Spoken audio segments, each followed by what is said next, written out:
very green and slightly decrepit.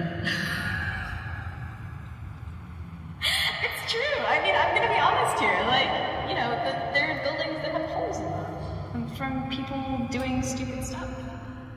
You know, there are buildings that are boarded up. There are areas that you don't want to walk through at night. There's definitely still crime. We had a few incidents. They would have trash cans, would just get lit on fire at night. It was like a place you didn't want to be. There is this kind of seedy element, but it can also be inspiring. I mean, I wouldn't say that, you know, seeing homeless people inspires art, necessarily, but, well, you know, it's not just saying, oh, Gosford is beautiful, everything is perfect, because everything's not perfect, and Gosford's not always beautiful. It's addressing the fact that there is a seedier under element, and that we can't just paint everything away. You know, you have to address the fact that there are struggling people here and struggling economy, and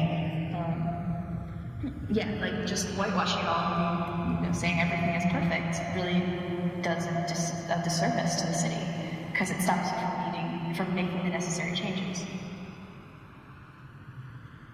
Yeah, there is some really great stuff, but if you only concentrate on that stuff, then you ignore the reality of Gosford, and that's dangerous because then you're painting an untrue portrait.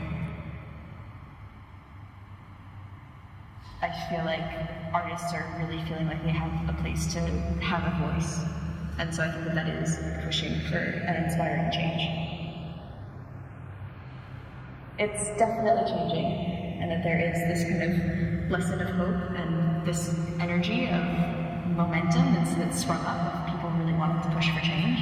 And so I'm cautiously optimistic that in the next couple of years we are going to see a huge surge of cultural activity and tourism and all of that. My hope is to kind of revitalize the area and give people something to talk about. Yeah, we've kind of brought light into Gosford. Like, if Gosford was just covered head to toe with art, which is totally my vision for it, people would come to see it just because they want to see what's going on. I want Gosford to be a cultural mecca for artists. I want people to talk about Gosford with so much excitement that they come from Sydney and Newcastle and Melbourne and everywhere else to see what's going on with our walls. That's my vision. Yeah.